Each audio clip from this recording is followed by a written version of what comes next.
Reporters collective அப்படிங்கிற இணைய ஊடகம் ஒரு ஆய்வை நிகழ்த்தியிருக்கிறாங்க.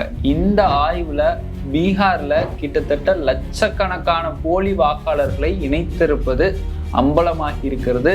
இது மட்டும் இல்லாம உச்ச நீதிமன்றம் சார்பாக தேர்தல் ஆணையத்தை உச்ச நீதிமன்றம் நேரடியாக பல விஷயங்களை சொல்லி அறிவுறுத்தி இருக்கிறாங்க. ஆனால் தேர்தல் ஆணையம் இதை ஏன் மறுக்கிறது? இது மட்டும் இல்லாம 2 வருடங்களாக மௌனமாக இருந்த மோடி திடீர்னு மணிப்பூருக்கு செல்ல இருக்கிறாரா? இது சார்ந்த முழு விபரத்தை தான் இன்னைக்கு வீடியோல பார்க்க இருக்கிறோம். வாங்க வீடியோக்குள்ள போலாம்.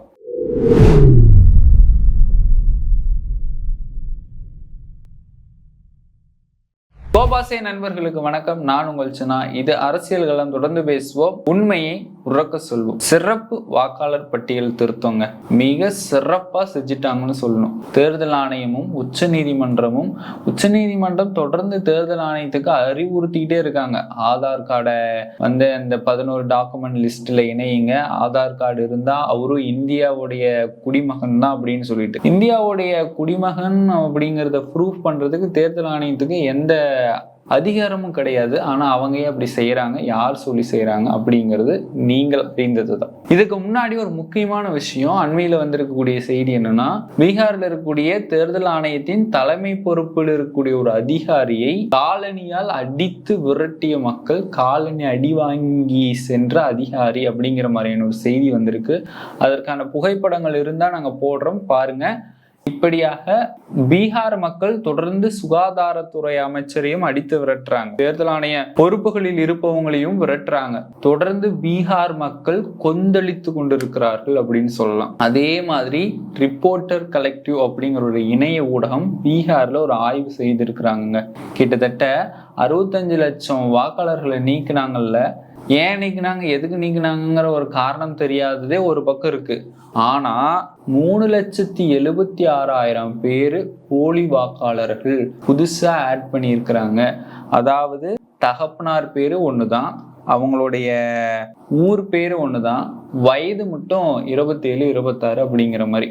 கிட்டத்தட்ட பீகார்ல 5 வருடமா வசித்துட்டு வர்றதாவும், ஒரு ஆளுக்கு 2 ஓட்டர் ஐடி இருக்கிறதாவும் பேசிக்கிறாங்க. ரிப்போர்ட்டர் கலெக்டிவ் ஊடகம் இதை அம்பலப்படுத்தி இருக்கிறாங்க. அங்க போய் ஆய்வு செய்திருக்கிறாங்க. ஒரு சின்ன ஊடகம் ஆய்விலேயே தேர்தல் ஆணையம் தொடர்ந்து அம்பலப்பட்டுட்டு வருது. தேர்தல் ஆணையத்துடைய நிலைப்பாடு கேலிக்கூத்தாகிட்டு வர்றது. ஓட்சோரி அப்படின்னு ராகுல் காந்தி இந்தியா முழுவதும் பரப்பிட்டு வர்றாரு. இதெல்லாம் மிகப்பெரிய சம்பவம். ஆனா ரிப்போர்ட்டர் கலெக்டிவ் அப்படிங்கிற ஒரு இணைய ஊடகம் செய்த ஆய்வுல கிட்டத்தட்ட 3,76,000 பேர் போலி வாக்காளர்கள். அதுல பல வீட்டுக்கு முகவரி எண் 0 இருந்ததையும் நம்ம பார்த்தோம். ஒரே பெண்ணுடைய புகைப்படம் 6 வாக்காளர் பட்டியல நம்பர் மட்டும், வாக்காளர் எண் மட்டும் டிஃப்ரெண்டா வந்ததையும் பார்த்தோம்.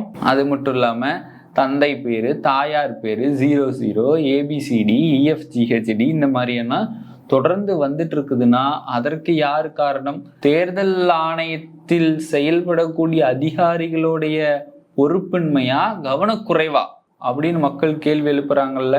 அப்ப தேர்தல் ஆணையர்கள், பூத் லெவல் ஏஜென்ட்ஸ் என்ன சொல்றாங்க? நாங்க கரெக்டா தான் செய்யறோம், எப்படி இப்படி வருதுன்னு தெரியலங்கிறாங்க. எப்படி அதுவே தன்னப்பால அப்படியே உக்காந்துருச்சா, இல்ல வானத்திலிருந்து குதிச்சு டைரக்டா பட்டியல வந்துருச்சா? அதுதானே அஜித் அஞ்சும் அவர்கள் வீடியோவே எடுத்து வெளியிட்டு இருந்தார். என்ன, இவங்களே ஃபார்ம் வாங்குறது, இவங்களே ஃபார்மை நிரப்புறது, இவங்களே சைனிங் போட்டுக்கிறது, இதெல்லாம் ஒரு பக்கம். ஆனா போலி வாக்காளர்களை இந்த ஊடகம் அம்பலப்படுத்திட்டாங்க. இதெல்லாம் ஒரு பக்கம் இருந்தாலும் 65 லட்சம் பேரை மாசா எக்ஸ்க்ளூட் பண்ணாங்க. ஏன் பண்ணாங்க, எதுக்கு பண்ணாங்க, அவங்க என்ன மதம், எதுவுமே தெரியலங்க. மதம் சார்ந்து ஏன் பேசுறோம்னா, இஸ்லாமியர்களுக்கு எதிராக பாஜக செயல்படுதா, இஸ்லாமியர்கள் ஏன் ஓட்டு போட மாட்டேங்கிறாங்கன்னா பாபர் மசூதி இடித்ததுனாலதான், ராமர் கோயில் கட்டுனதுனாலதான் அப்படிங்கிற மாதிரி சிலர் பேசுறாங்க. ஏன் அதே இடத்துல தான் கட்டணுமா, வேற எந்த இடமுமே இல்லையா? அவங்க மதத்துக்கு எதிரானவர் கிடையாது, ஆனா அந்த இடத்துல இடிச்சாங்க அப்படின்னு பல்வேறு தரப்புகள் கேள்வி எழுப்பி கொண்டுட்டு தான் இருக்கிறாங்க. அதெல்லாம் ஒரு பக்கம் இருக்கட்டும். ஆனா 65 லட்சம் பேர் ஏன் நீக்கினீங்க, எதுக்கு நீக்கினீங்கன்னு உச்சநீதிமன்றம் ஒரு தீர்ப்பை இதுக்கு முன்னாடி கொடுத்துருந்தாங்க. சூரியகாந்த் அவர்களும் ஜாய்மல்லையா அமரும் என்ன சொல்லியிருந்தாங்க, ஏன் நீக்கினீங்க, எதுக்கு நீக்கினீங்க, யாரோட பேர்லாம் நீக்கப்பட்டிருக்கு, எந்தெந்த தொகுதியில் நீக்கப்பட்டிருக்கிறது அப்படிங்கிறத மெஷின் ரீடபிள் ஃபார்மேட்ல தேர்தல் ஆணைய வெப்சைட்ல அப்லோட் பண்ணணும். அது மட்டும் இல்லாம நீக்கப்பட்டவங்க எந்த காரணத்துக்காக நீக்கப்பட்டாங்கன்னு தெரிஞ்சுட்டா அவங்கள திரும்பவும் வாக்காளர் பட்டியல்ல அந்த பெயரை ஆட் பண்றதுக்கு ஆதார் கார்டு ப்ரூஃபா இருந்தா போதும், ஆதார் கார்டு எடுத்துட்டு வந்துட்டு ஆட் பண்ணலாம். இந்த விஷயத்த பீகார்ல இருக்கக்கூடிய எல்லா பஞ்சாயத்துலயும் அந்த தலைவர்கள் நோட்டீஸ் போட்டு டிவியில ஆடு கொடுத்து, ரேடியோவில் ஆடு கொடுத்து, சோசியல் மீடியால ஆடு கொடுத்து மக்களுக்கு எல்லாம் தெரிவிக்கணும்னு சொல்லியிருந்தாங்க. ஆனா அந்த 65 லட்சம் பேர் நீக்கினாங்களா, அந்த மக்கள் உச்ச நீதிமன்றத்துல மனு கொடுக்கலாம், இப்படி என்னை நீக்கிட்டாங்க, அதை நான் வாக்காளர் பட்டியல ஆட் பண்ணணும் அப்படின்னு அதுக்கு ஒரு கால வரையறையா தேர்தல் ஆணையம் செப்டம்பர் 1ஆம் தேதி வரைக்கும் கொடுத்திருந்தாங்க. அந்த தேதி முடிஞ்சிருச்சு. மறுபடியும் அங்க இருக்கக்கூடிய சமூக ஆர்வலர்கள்லாம் இந்த டைம் பத்தாது, எவ்வளவு பேரை நீக்கி இருக்கிறாங்க, அவங்கெல்லாம் அந்த மனுவெல்லாம் விசாரணை செய்யறதுக்கு டைம் வேணும் அப்படின்னு கேள்வி கேட்டுக்கிறாங்க. அந்த அமர்வு வந்திருக்கு. சூரியகாந்த் அவர்களும் ஜாய் மல்லையா பாக்சி அவர்களும் இந்த அமர்வை எடுத்து நடத்தினாங்க. அவங்க என்ன சொல்றாங்கன்னா, ஆமா கிட்டத்தட்ட 80,000க்கும் மேற்பட்ட மனுக்கள் வந்திருக்கு, அத்தனை மனுக்களையும் எப்படி இவங்க இந்த காலத்துக்குள்ள அவங்க விசாரணை பண்ண முடியும், அதுக்காக டைம் தேவைன்னு சொல்லிட்டு தேர்தல் ஆணையத்துக்கு ஒரு அறிவுறுத்தல் கொடுத்திருக்காங்க. ஆனா தேர்தல் ஆணையம் இல்ல, அப்ப தேர்தல் வருது, இப்ப தேர்தல் வருது, நாங்க இப்பவே முடிச்சாகணும், ஆகஸ்ட் 1 வரைவு டிராஃப்ட் பட்டியல வெளியிட்டோம், இப்ப நாங்க ஃபுல் பட்டியல செப்டம்பருக்குள்ள வெளியிடணும், அப்படி இப்படின்னு ஒரு மாதிரி பண்ணாங்க. ஆனா இப்ப தேர்தல் ஆணையம் தரப்புல அக்டோபர் 30 வரைக்கும் டைம் கொடுத்துருக்காங்க. அது வரைக்கும் அந்த 65 லட்சம் பேர்ல என்னை நீக்கிட்டாங்க, என்னை வாக்காளர் பட்டியல ஆட் பண்ணுங்கன்னு ஒரு மனுவை அவங்க தாக்கல் செய்யலாம். தொடர்ந்து அவங்க ஆதார் கார்டு இருந்தாலே போதும்னு தான் தேர்தல் ஆணையம் சொல்லுது. ஆதார் கார்டு இருந்தாலே போதும்னு உச்ச நீதிமன்றம் சொல்லுது. அந்த 11 டாக்குமெண்ட் பட்டியல ஆதார் கார்டையும் வைங்கிறாங்க. தேர்தல் ஆணையம் அது இந்தியாவுடைய குடியுரிமைக்கான சான்றிதழ் இல்லை அப்படி இப்படிங்கிறாங்க. ஆதார் கார்டை வச்சு ஓட்டர் ஐடி வாங்குறோம், இருப்பிட சான்றிதழ் வாங்குறோம், லைசன்ஸ் வாங்குறோம். ஒரு மையமா ஆதார் கார்டை வச்சு இத்தனை இது வாங்குறோம். இத்தனை இது வாங்குறதுக்குலாம் மையமா இருக்கிறது செல்லாதுன்னா எந்த விதத்துல நியாயம்னு தெரியல. அப்படி ஒரு கேள்வி குத்து பீகார்ல போயிட்டு இருக்கு. இது பீகாருக்கு மட்டும் கிடையாது மக்களே, இந்தியா முழுவதும் இந்த நடைமுறையை கொண்டு வந்தாங்கன்னா ஒவ்வொருத்தருடைய வாக்குரிமையும் பறிக்கப்படும் அப்படிங்கிறது தான். சரி, இப்ப அக்டோபர் 30 வரைக்கும் இந்த டைம் கொடுத்துட்டாங்க. அது வரைக்கும் மக்கள் போய் உங்களை மனுக்கள் கொடுத்து ஒரு விழிப்புணர்வோட வாக்காளர் பட்டியலில் ஆட் ஆகிக்கலாம். இல்லைன்னா என்ன பண்ணுவாங்க, இந்த பாஜக அரசாங்கம் எல்லாத்தையும் நீக்கி விட்டு ஓட்டு போடாத மாதிரி பண்ணி விட்டுருவாங்க. அது ஒத்து போகாது. ஆனா இப்படிலாம் செய்யறாங்களே, தொடர்ந்து இந்தியா கூட்டணி தேர்தல் ஆணையத்தை இத்தனை கேள்வி கேட்குது, இத்தனை குற்றங்கள் சாட்டுதே அப்படின்னு தேர்தல் ஆணையத்துக்கிட்ட கேட்டா, ஆனா தேர்தல் ஆணையம் அதுக்கு மௌனம் சாதிக்கிறாங்க. இல்லையா, தேர்தல் ஆணையர் செய்தியாளர் சந்திப்புல அப்படின்னு கேட்ட கேள்விக்கெல்லாம் இப்படின்னு உழைப்பு விட்டாரு. இதுதான் உண்மை. இதெல்லாம் ஒரு பக்கம் இருந்தாலும் இன்னொரு முக்கியமான விஷயம், மணிப்பூருக்கு 2 வருடங்களுக்கு அப்புறம் மௌனம் காத்த மோடி மணிப்பூருக்கு செப்டம்பர் 1 வாரத்திலேயே 2ஆம் வாரத்திலேயே செல்ல இருக்கிறார் அப்படிங்கிற ஒரு செய்தி வெளியாயிருக்குது.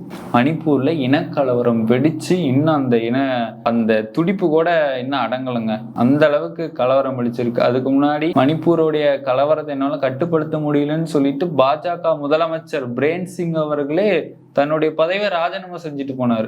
குடியரசுத் தலைவரோட ஆட்சி பிப்ரவரி 13 நடந்துட்டு வருது. அவருடைய குடியரசுத் தலைவர் ஆட்சியும் நிறைவு பெற போகுது. இதுல யார் முதல்வர் தேர்ந்தெடுக்கணும், அதுக்காக வாக்கு வங்கிகளை பெறுவதற்காக தன்னுடைய அரசியல் நோக்கத்திற்காக தான் மோடி செல்கிறாரா அப்படிங்கிற ஒரு கேள்வியும் இருக்கு. கலவரம் வெடிக்கும் போது எங்க போனாங்க, அதுல எத்தனையோ பேர் உயிரிழந்திருக்கிறாங்க. கிட்டத்தட்ட 260க்கு மேல உயிரிழந்திருக்கிறாங்க. 60,000 பேர்கள் தங்களுடைய வீடெல்லாம் விட்டுட்டு அகதியில வாழ்றாங்க. அத்தனை வீடுகள் எரிக்கப்பட்டதா இனக்கலவரம் வெடிச்சிருச்சு. அதாவது குக்கிஜோ அப்படிங்கிற இன மக்களுக்கும் மைதி இன மக்களுக்கும் கலவரம் வெடிச்சிருச்சு. அவங்க என்ன சொல்றாங்க, இந்த இனத்தோட நாங்க வாழ மாட்டோம், அந்த இனத்தோட இவங்க வாழ மாட்டோம் அப்படிங்கிற ஒரு இனக்கலவரம் வெடிச்சு பல்வேறு உயிர்கள் பிரிக்கப்பட்டன. ஆனா அந்த இனக்கலவரத்தை அடக்க முடியாத ஒரு அரசாங்கமா அங்க செயல்பட்டு இருக்கிறாங்க அப்படிங்கிறது நம்ம தலை குனிய வேண்டிய விஷயமா இருக்குது. இப்ப இந்தியாவுடைய பிரதமர் தன்னுடைய அரசியலுக்காக அங்க செல்கிறாரா?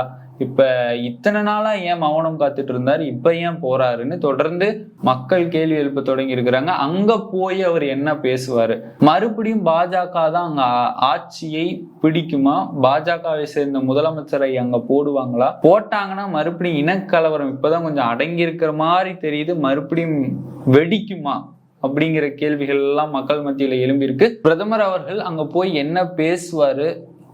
இதுல வேற இன்னொரு முக்கியமான விஷயம், குக்கிஜோ அப்படிங்கிற இனம் வந்து எங்களுக்கு தனி அதிகாரத்தை அமைத்து கொடுங்க, தனி அரசாங்கத்தை அமைத்து கொடுங்க, நாங்க வந்து மெய்தி இன மக்களோட சேர்ந்து வாழ மாட்டோம் அப்படிங்கிற மாதிரியான கோரிக்கை வைக்கிறாங்க. அந்த கோரிக்கை மனுவில் மோடி அவர்கள் கையெழுத்து இடுவாரா அப்படிங்கிற ஒரு கேள்வியும் எழ தொடங்கியிருக்கு.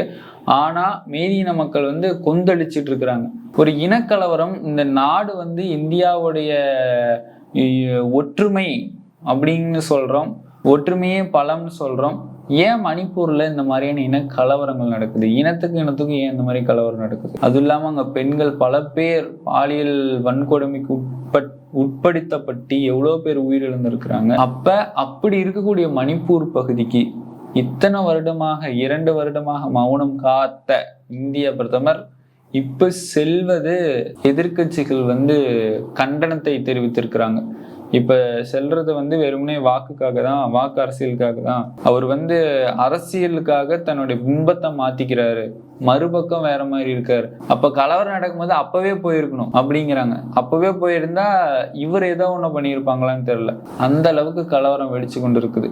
ஆனா இந்த கலவரத்திலிருந்து விடுபடணும் அப்படின்னா அந்த 2 இன மக்களுக்குமே சேர்ந்து பேசி என்ன பிரச்சனையோ பேசி, இந்தியா அப்படிங்கிறது ஒற்றுமைக்கான நாடு, யாருமே இந்த உலகத்துல நிரந்தரம் கிடையாது, இந்த உலகமும் நிரந்தரம் கிடையாது, அவங்க வாழக்கூடிய இடம், உணவு, உடை எதுவுமே நிரந்தரம் கிடையாது, இருக்கிற வரைக்கும் நம்ம எல்லாம் ஒற்றுமையா சந்தோஷமா இருந்துட்டு போயிடலாம் அப்படின்னு பேச்சில் அவங்க முடிச்சிருந்தாங்கன்னா இந்த கலவரமே நடந்திருக்காது. ஆனா இனிமேலும் அந்த கலவரம் நடக்க கூடாது அப்படின்னா அவங்க 2 பேரும் பேசி தீர்த்துக்கிட்டா மட்டும்தான் முடியும் அப்படிங்கிறத நிதர்சனமான உண்மை.